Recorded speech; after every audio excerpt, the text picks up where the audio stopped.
second problem of the quiz, we have two masses, and the mass 1 is attached to a spring which is oscillating, and then we have the next question.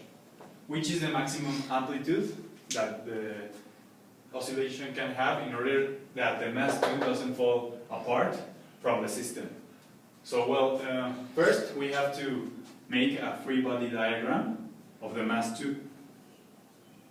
And then the forces interacting here are the acceleration, maximum acceleration, the friction force, and the weight. The weight can be expressed in mass times gravity. And here it can be expressed in mu times mass 2 times gravity.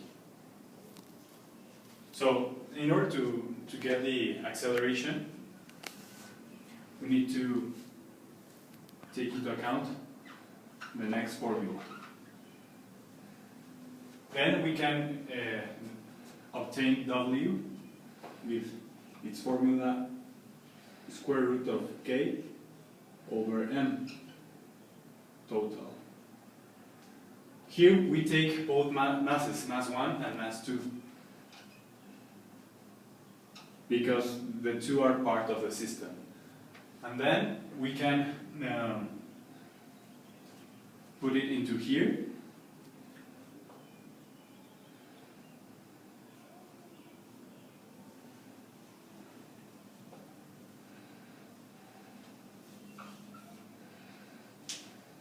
And then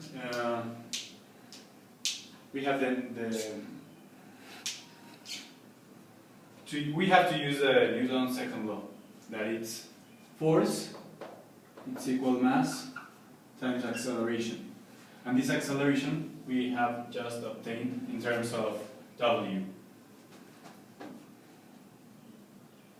Mass 2 times amplitude times K over M1 plus M2.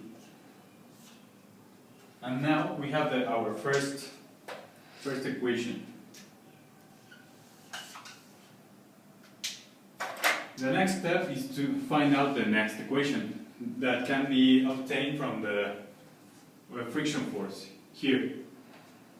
Also with the Newton's second law, mass times acceleration, which acceleration can be the weight, right?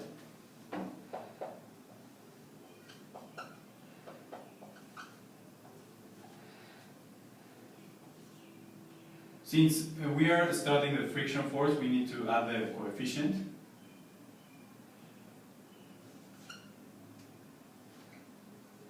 And then we just need to make equal both equations.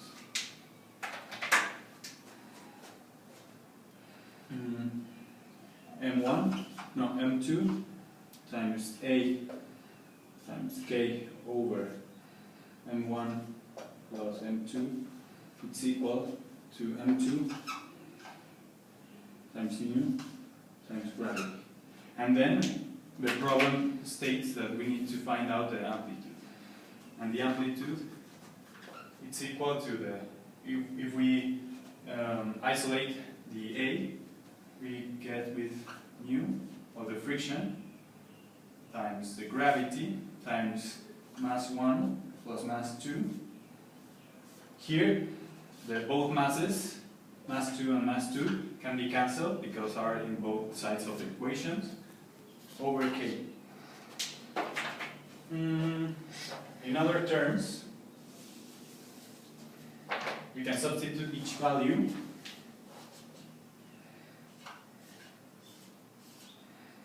times 9.81 times